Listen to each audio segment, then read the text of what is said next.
भारत के पूर्व प्रधानमंत्री अटल बिहारी वाजपेयी की जयंती और तुलसी पूजन दिवस के अवसर पर आयोजित कार्यक्रम में हिस्सा लिया। इस दौरान उन्होंने बांग्लादेश की वर्तमान स्थिति और पश्चिम बंगाल की ममता सरकार पर जमकर निशाना साधा। बांग्लादेश के हालातों पर कड़ा रुख अपनाते हुए शुभेंदु अधिकारी ने कहा, वहां कोई सरकार नहीं है, कुछ बंदर, नीच और उन्मादी लोगों के हाथ में सत्ता है, जिनकी तुलना अगर जानवरों से की जाए तो यह जानवरों का अपमान होगा। उन्होंने कहा कि इन लोगों को सबक सिखाने के लिए एक और 1971 की जरूरत है।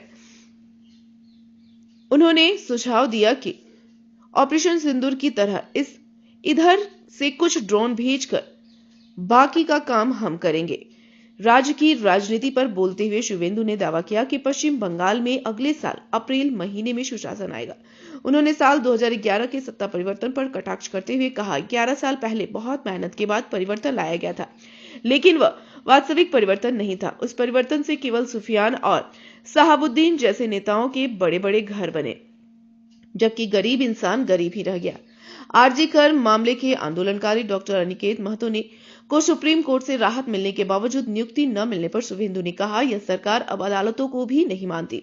उन्होंने नंदीग्राम चुनाव का जिक्र करते हुए कहा कि यहां की जनता पहले ही समझ गई थी उस महिला के हाथ में सत्ता रही तो क्या होगा, इसलिए उन्होंने एक साधारण इंसान को जिताया।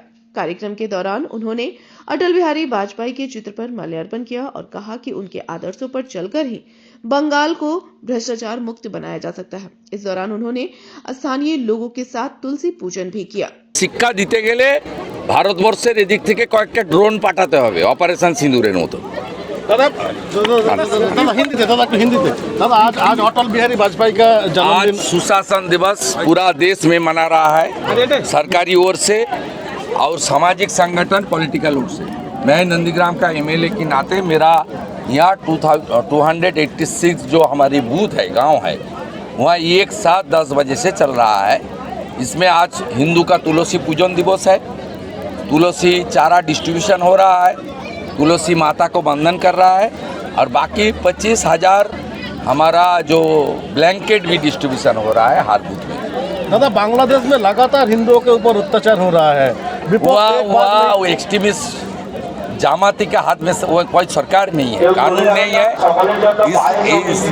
इसलिए वहाँ देश के अंदर से भी करना चाहिए, विश्व समाज को भी आगे आना चाहिए।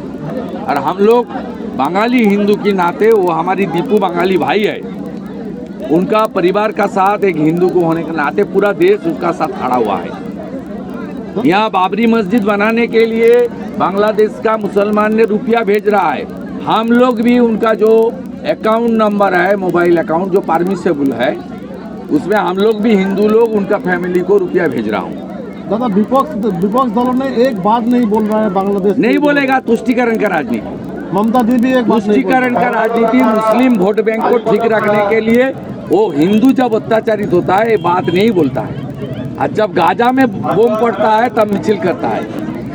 कलकत्ता में पाकिस्तान में जब भारत ऑपरेशन करता है युद्ध में शांति चाहिए बोलता है, और जब बांग्लादेश में हिंदू के ऊपर अत्याचार, हिंदू महिला के ऊपर बलात्कार होता है, तब कोई मिছিল है लोग का, टीएमसी का मिছিল, सीपीएम का मिছিল, कांग्रेस का मिছিল आप नहीं दिखाई देगा। ये तुष्टिकरण का राजनीति। সুপ্রিম কোর্টে দাদা অনিকেত মাহাতোর থেকে রক্ষা পাওয়ার পরও তাকে একইভাবে নিয়োগ হওয়ার দিচ্ছে না, এবং সেক্ষেত্রে তারা এ সরকার কোর্টকেও মানে, এর আগে 25% ডিএ দিতে বলেছিল সুপ্রিম কোর্ট, সেটাও মানে। এই সরকার কিছুই মানে না, তাই এফেক্টেড লোকের কন্টেম্প করা উচিত। আর সমাধান একটাই, যেটা নন্দীগ্রাম 21-এ করেছে। নন্দীগ্রাম অনেক আগে বুঝেছিল এই মহিলার হাতে এই রাজ্য গেলে সর্বনাশ হবে, এটা পশ্চিমবঙ্গের লোক বুঝতে পারেনি। পশ্চিমবঙ্গের লোক যদি বুঝতে পারে নন্দীগ্রামের লোকের দেখানো পথে, তাহলেই একমাত্র এর মুক্তি আসতে পারে। নন্দীগ্রাম গতকাল যা ভেবেছে, আগামীকাল গোটা পশ্চিমবঙ্গকে ভাবতে হবে। নন্দীগ্রাম এটা আগেই ভেবেছিল, ওই জন্য একজন সামান্য নাগরিককে তারা জিতিয়ে দিয়েছিল মুখ্যমন্ত্রীকে হারিয়ে।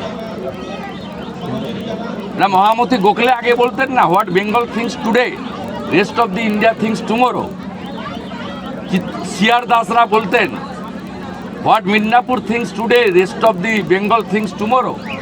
একইভাবে আজকে প্রাসঙ্গিক, নন্দীগ্রাম গতকাল যা ভেবেছে, আগামীকাল পশ্চিমবঙ্গকে ভাবতে হবে, নইলে বেকারের চাকরি হবে না, নারীর সুরক্ষা থাকবে না, টাকা ফিরবে না, কৃষক তার ফসলের দাম পাবে না, সর্বোপরি হিন্দুরা এই চূড়ান্ত দুরাবস্থার মধ্যে পড়বে না। একমাত্র সমাধান হচ্ছে একে প্রাক্তন করতে হবে।